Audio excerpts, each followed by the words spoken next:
Capítulo 29. Notícias interessantes.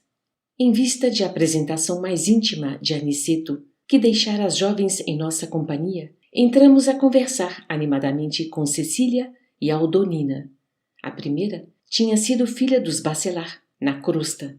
A segunda era uma sobrinha do chefe da família que aguardava a volta da mãezinha para a organização de um lar na cidade próxima. Ambas demonstravam um magnífico desenvolvimento mental, robusta inteligência e notável capacidade de expressão. E, enquanto os nossos maiores se conservavam afastados, cogitando de assunto privado, Vicente e eu ouvíamos as jovens encantados com a sua nobreza e vivacidade. Verificava que o quadro era idêntico à paisagem social da terra, apenas diferindo quanto aos sentimentos reais. Não havia qualquer nota de falsa apresentação. Em tudo a alegria pura, a simplicidade fiel, a sinceridade sem mácula. No desenvolvimento espontâneo da palestra, falou Cecília com graça. Estou trabalhando há muito para alcançar um prêmio de visita a nosso lar. Minhas superioras prometeram-me semelhante satisfação para o ano próximo. E, sorrindo, rematou expressivamente. Entretanto, para consegui-lo, tenho de atender a umas tantas obrigações importantes. Pois que? Perguntou Vicente, admirado. É preciso tanto? Sem dúvida, tornou a jovem bem-humorada. O meu amigo talvez não esteja convencido quanto ao brilho de sua atual posição. Viver em nosso lar é uma grande bênção. Acaso não o terá compreendido ainda? Sorrimos todos. E, reafirmando o conceito, Cecília continuou. Segundo os instrutores que nos visitam em Campo da Paz, os seus ministérios são verdadeiras universidades de preparação espiritual. O ensejo educativo neles é imenso. E chego a crer que, para avaliarem a extensão da benesse que Jesus lhes concedeu, seria necessário viverem alguns anos em nossa colônia, onde o trabalho ativo de vigilância e assistência é mais imperioso, mais exigente. Em nosso lar, porém, objetei, temos igualmente grande número de sofredores. A regeneração é uma colmeia de milhares. A interlocutora, todavia, revelando profunda acuidade nas observações, considerou: você diz muito bem quando se refere à colmeia, significando possibilidades de trabalho. Creia que os sofredores que atingem o seu núcleo já se encontram a caminho de excelentes realizações. Naturalmente que os irmãos desequilibrados que por lá existem já se torturam pelo vagaroso despertar da consciência, já sentem remorsos e arrependimentos indicativos de renovação. São sofredores que melhoram progressivamente porque o ambiente da cidade é de elevação positiva. Onde a maioria vive com a bondade, a maldade da minoria tende sempre a desaparecer. Nosso lar, portanto, mesmo para os que choram, possui soberanas vantagens espirituais. Impressionado com o que ouvia, lembrei. Eu mesmo trabalhei algum tempo em cooperação nas câmaras retificadoras. Já ouvi diversas referências a essa instituição, exclamou Cecília, senhora do assunto, mas, baseando-me nos informes de mentores amigos, continuo a manter minha opinião.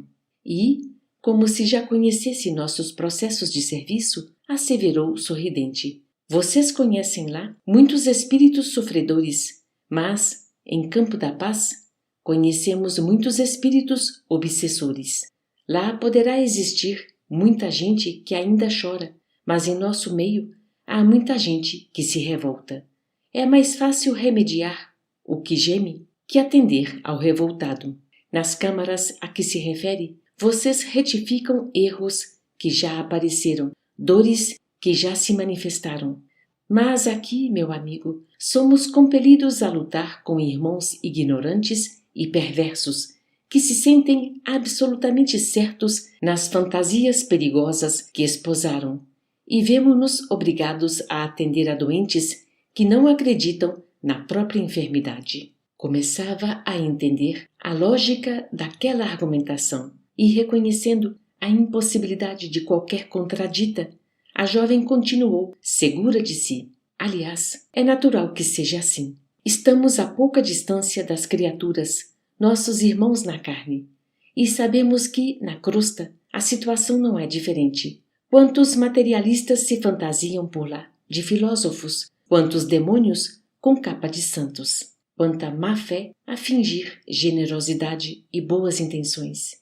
A influência da humanidade encarnada em nosso núcleo de serviço é vigorosa e inevitável. Vicente, que ouvia atencioso, obtemperou. Deduzo de tudo isso manifestações sacrificiais muito grandes, mas o trabalho em campo da paz deve ser altamente meritório. Incontestavelmente, respondeu a jovem. A história da fundação é interessante. Alguns benfeitores, reconhecidos a Jesus, resolveram organizar em nome dele uma colônia em plena região inferior que funcionasse como instituto de socorro imediato aos que são surpreendidos na crosta com a morte física em estado de ignorância ou de culpas dolorosas. O projeto mereceu bênção do Senhor e o núcleo se criou há mais de 2 séculos.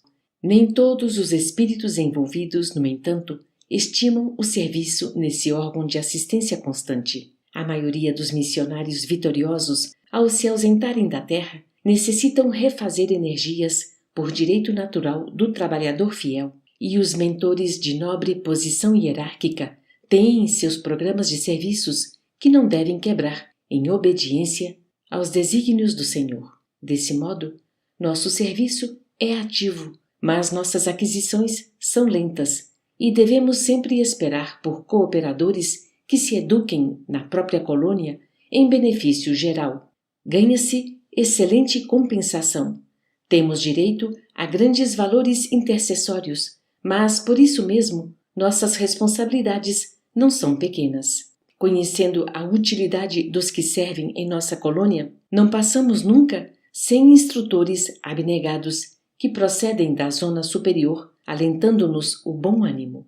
O que pedimos, com fundamentação legítima, nunca é negado, e se tarda o recurso, beneméritos orientadores de nossas atividades prestam explicações que nos libertam de qualquer angústia na espera. Por isso, nosso grupo está sempre coeso e muitos preferem adiar certas realizações sublimes para permanecer ao lado de companheiros antigos aos quais se unem com desvelado amor.